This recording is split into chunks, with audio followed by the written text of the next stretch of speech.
Hey everybody, it's The Grind. I'm Mark. I'm Warren, and today we're going to expand on last week's episode on networking. That's right, Warren. So last week we talked to Heather Redman, and she laid down the law on, I guess, what I would call networking basics, or because she's a professor, let's call it Networking 101. But today we're going to get a different perspective. We're going to talk to a different HR. Oh, we're going to human resources? Good, because I need to file a complaint about my boss. Wait, Warren, no. My only complaint is that he's landing so many great interviews and they're too hard to edit down because there's so much cool stuff in them. Oh, man, that's awesome. Okay, flattery will get you everywhere in this life. And that sounds like a networking tip to me. So who's this new HR? All right, so just as a reminder again, last week we had Heather Redman. And this week we have Heather Redman. So she's a local Seattle entrepreneur and investor. And one thing that separates her from Heidi, and this is really interesting, is that she describes herself as an introvert, but she's still an expert networker. And she thinks that being an introvert might actually give her an upper hand in networking. Wow, how? Let's listen and find out. Here's my interview with Heather Redman.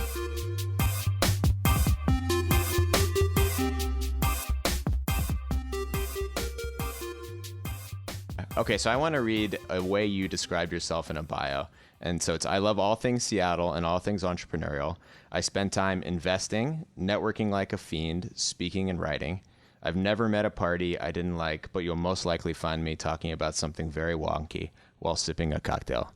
I love that. That was like the best 4-sentence bio I've ever seen. Oh, that's good. Okay, well, I'll have to use it more often because I think that one's sort of fallen by the wayside. I think it's on Index's homepage. Yeah. I know that sort of the premise of this interview is that I'm sort of, a networking, guru, and we're going to talk a lot about that. But in reality, I'm actually an introvert. And I tell people that. And for the most part, they're like, no, you're not. And, but I still fight the impulse to hide under the couch. I mean, I am definitely, I'm married to an extreme extrovert. And one of the reasons I married him was because I really admired the way that he operates. And so I've learned a ton of things for him.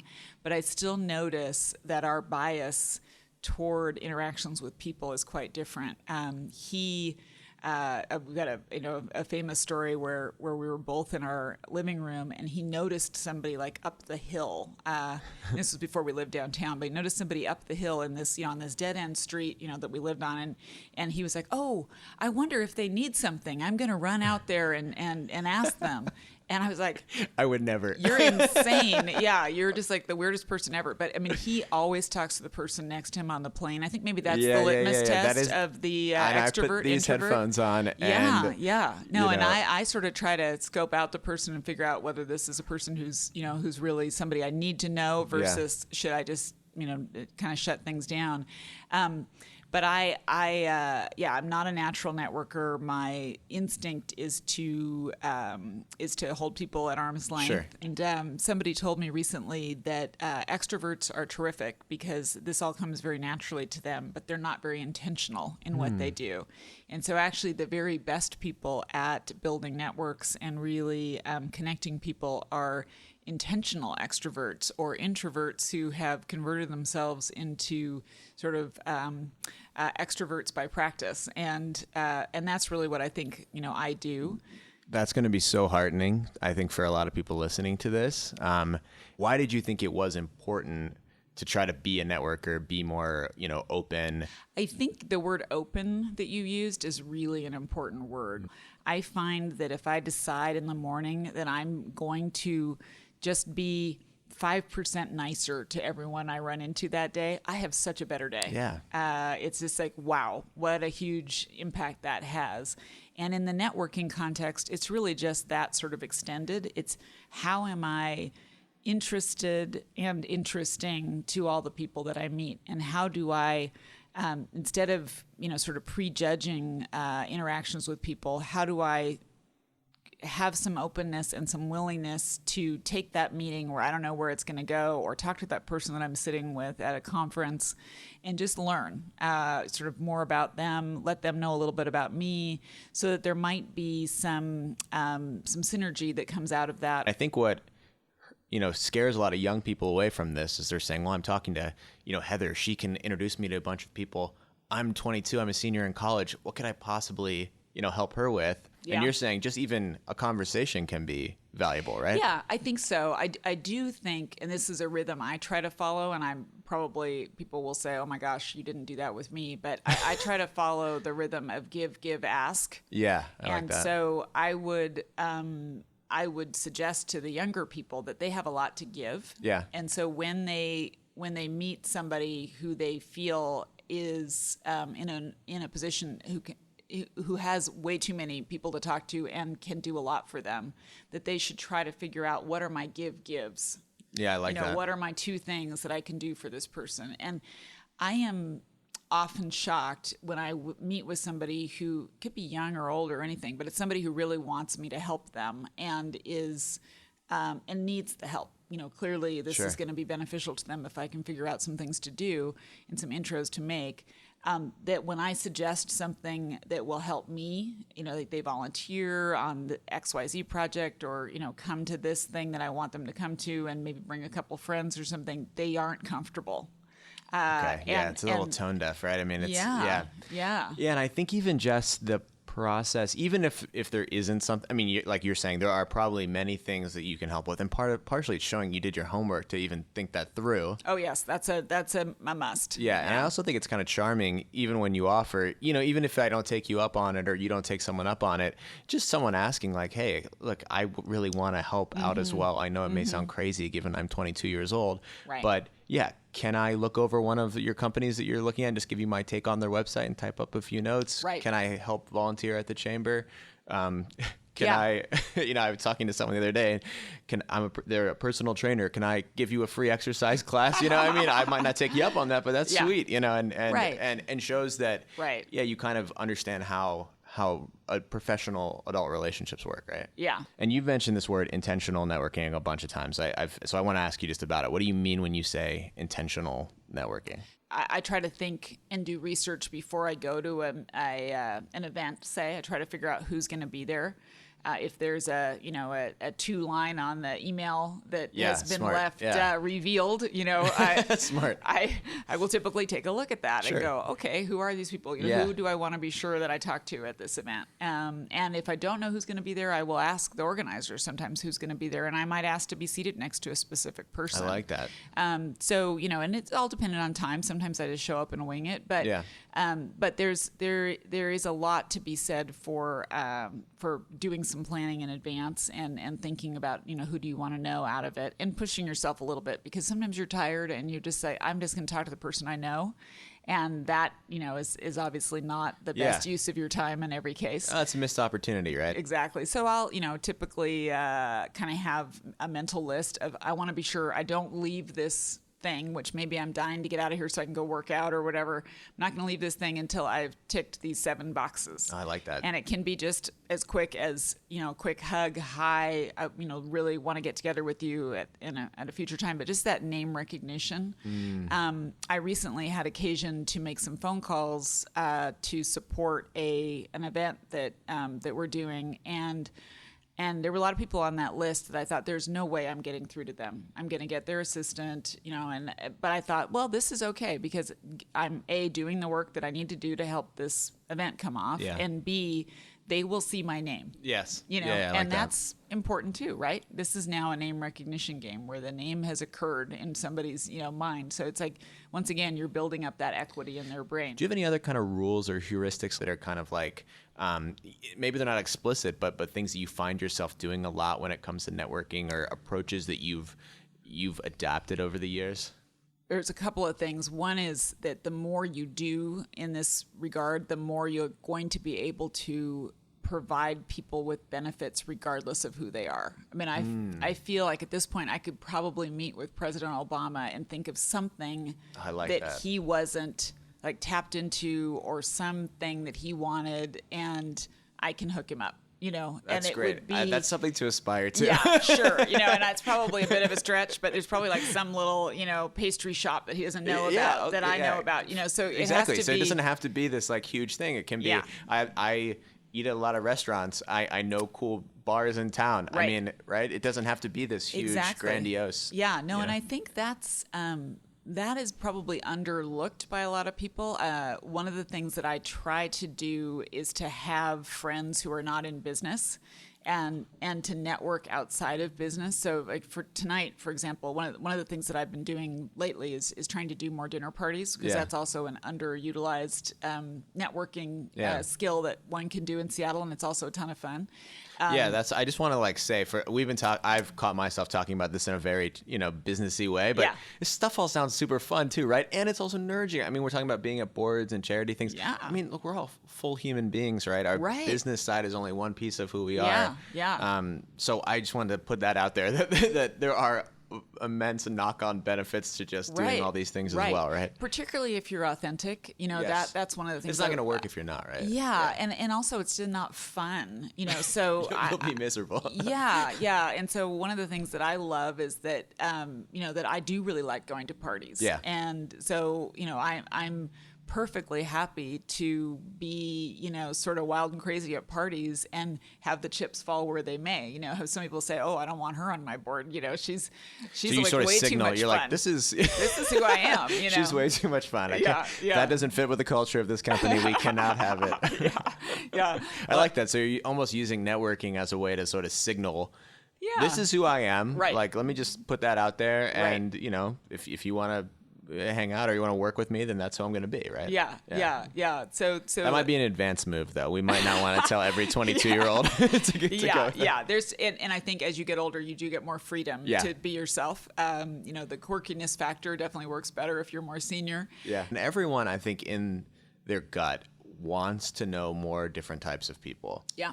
It's hard to get out of bed and make yourself do it, and people don't like to make themselves vulnerable. So you're immediately adding value if you're just the type of person who has a lot of different types of friends, and you can say, in a very low-pressure way, I can help introduce you to folks that are different than you. Right. And I mean, that has so many benefits for people. I mean, that's, anyway, sorry, tangent, but I'm realizing that's like a, again, I think it's a good way to like live a good life and then end up having a knock-on benefit of being a great networker, right? Right.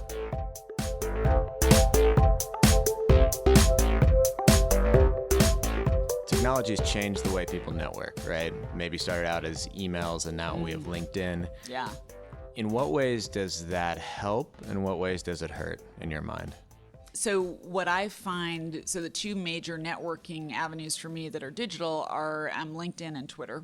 Twitter, interesting. And Twitter is pretty big for me, actually. And what's neat about Twitter is it puts me in conversation with people that are in my industry and are not here in Seattle. Yeah, that makes sense. And are often very prominent in the industry. So they'll be like, the top VCs in the world. But we're in Twitter conversations that the rest of the world is also in because I'm saying something that they want to engage on, I'm kind of in and out of Twitter. It seems like you really have to commit, right? I mean, or have you mastered a tip that you can give us that allows you to be kind of a passive, effective tweeter? No. You have to be right there, right? And yeah. I mean, there probably is, much more sophisticated usage tips for Twitter. I'm not sure there is. I don't know anyone who is really good at Twitter who's not on it like a lot.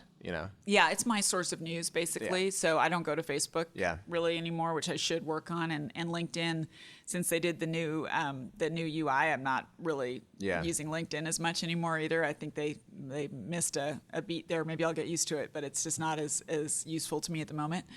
So I'm use it mostly for research, like sort of who am I meeting and what's their background. Yeah, and I'm very good about accepting invites on LinkedIn too. I'm not one of those people that's like I have to have met you 6 times before why. I don't understand that. Yeah. No, it's like weird. Yeah. So I'm happy to link with most people, and then but Twitter is my news feed, and then it really does get me. I've been in conversations with Mark Andreessen, Fred Wilson, and it's not because I've got some genius comment. It's just that I say something back to them about something that they are pretty interested in, and I say something interesting enough, and we're getting a dialogue. Yeah. So I think Twitter is really good that way. That's interesting. To just sort of open things up. How do you get someone's attention in an email? You probably get hundreds of emails a day, right? Yeah, So yeah. how do you cut through the noise there? What's a practical tip? Yeah, I'm still hyper responsive. I mean, that's great. I laugh, because so many people are not. And I'm always like shocked if somebody doesn't get back to me on email. I'm like, what the heck? But I am finding that actually LinkedIn is a little bit better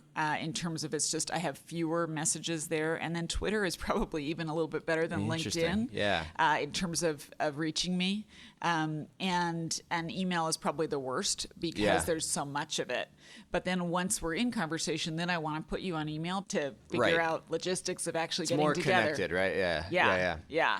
So then is it, I guess something I've tried to do when I do cold email, I've been cold emailing a lot of people for this podcast, is you have to try to communicate as much as you can in a shorter period of time as possible. Yes. And part of that is the subject line, right? Yes, trying to say as absolutely. much as you can in the subject line.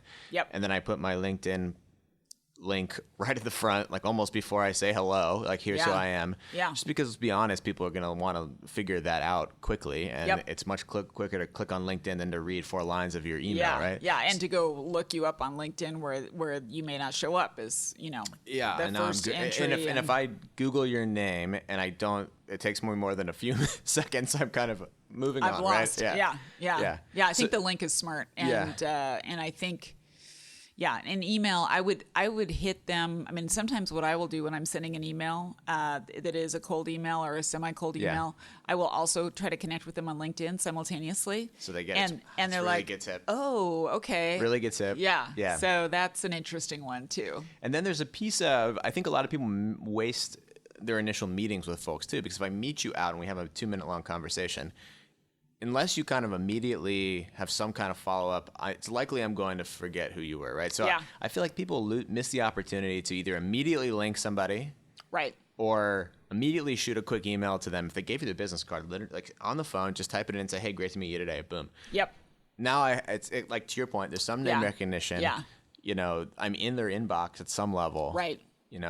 Yeah, I think LinkedIn is better for that than email. Yeah. I think both are better still because you just more touches. But the LinkedIn, because then they go and they look at who you are and they see your face again. I mean, please, people who don't have a picture with their LinkedIn, fix that. Yeah. But they should see your face so that which is not on your email typically, although some people put a little face on their email. But if you just get as many recognition cues as you can going, and if you can, as part of that follow up, say, hey, and by the way, I'm doing such and such. Would you like to come? Or some little gift. Is great as well. And Facebook, I do go on there occasionally and look at what people are doing, and I think people who have more of a non-business life than I do. I mean, I'm basically business 24/7. Yeah. So, and when I'm out, I'm probably too busy talking to people to like do the Instagram of the cool restaurant I'm in, and I also don't like that bragging thing of like posting pictures of me with so and so, or I'm not a big selfie. Yeah.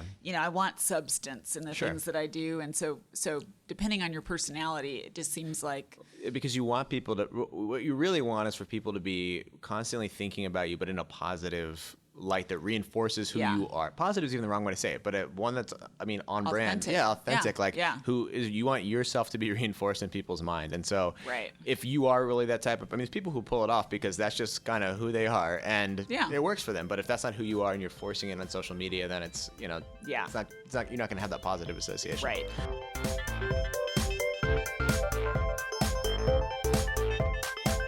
How do you remember people's names? Not very well. Oh my God, I'm terrible at it. Please help me. Yeah. Well, here's one trick, which is super obnoxious, but I think it people actually like it sometimes, is when I will meet somebody, if I'm in a particularly fun mood, I will say my name like 6 times. And I will say their name 6 times. Yeah. So I'll be like, Heather, Heather, Heather, Mark, Mark, Mark. And so I'm helping them. By saying my name a bunch, because I'm recognizing, hey, this is funny. None of us can remember each other's names, so let's have fun and just sort of be obnoxious about it. And I'll do that if I'm introducing people. I'll, like around a room, I'll be like, say everybody's name a bunch of times and then go and repeat it, a bunch of times. I like that. Sometimes I can't even do it in them. Like part of it's just listening. I know. Honestly, because we're so ready for our intro, and I'm like, here's who I am. I'm not even registering. It's terrible. It's like, be a good listener. First rule, right? I know. Yeah, no, and I'm not. Yeah, I have that out of body experience when I'm meeting people too. I know exactly where am I? what you're talking about. I've lapsed into some alternative universe here. Yeah. Right. So that's just a hard one. But that, again, LinkedIn is great. You can go back and look them up by their company or whatever, and then make a note to yourself, or just try to mentally solidify it. Do you ever sneak off to the bathroom at a networking event where you're like, I know who you are. I just need to go on LinkedIn really quick and see. I do that more than I than I want to admit. Or I have been in conversation with people for like 10 minutes. So I want to come back to what you said of being an introvert. Yeah. And we're really talking about how you work yourself up and kind of coach yourself to get in that moment. So if you're the type of person, not you, but if our listeners are the type of person who, I think it's a painful thing for all of us. You see someone in the street and your first reaction is, I don't want to go up to them. I'd rather just pretend that I'm not noticing. Yeah. How have you learned to overcome that, impulse and really put yourself out there and be more open? Is there any mantras or coaching that you've done for yourself to get yourself there? Yes. I do have a mantra before I go into meetings that I'm intimidated by, and that mantra is, what do you have to lose? Love it. Which is a great one, because you're like, nothing. Why am I not going for this? I should just go in there and be on it and do what I want to do. The other one is, have something to talk about other than yourself and what you want. Really don't come in with, here's my list of things I would like to accomplish for me in this meeting, but have some ideas. The other one, and this is super tactical, but if you are going to a big event, I think the best way to go is to walk fast, and listen to great music. And when you get there, you will be on top of the world. Supercharged, You're feeling just good. like, yeah. And anxiety, to the extent that you have it, is really burned by physical activity. I like it. So walking is a really great thing to do. And if you can't walk, drive your car fast and listen to the, listen to the tunes on high. Yeah. Right? Yeah. Awesome. Well, Heather, thank you so much. Thank you. All This has been super fun. Yeah, good.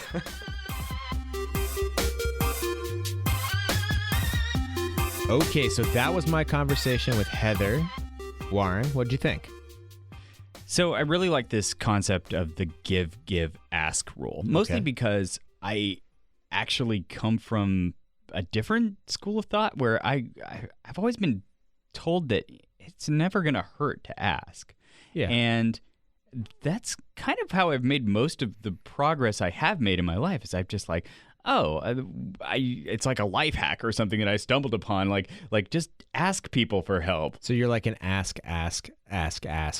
Yeah, but I guess I never thought about it from the perspective of the people I was asking, and I've always felt like, if someone's going to ask me like advice about what I do, then that's cool. They really want to know about what I do, and that's like, that's my passion. That's what I'm interested in. Yeah, well, so part of the value you're adding then, and this sounds kind of strange, is like you're making them feel important and like useful, and so you are sort of giving something even by listening to them talk about their job. Right. Okay, so Warren, there's one more thing I thought we could talk about at the end of this episode. What's that?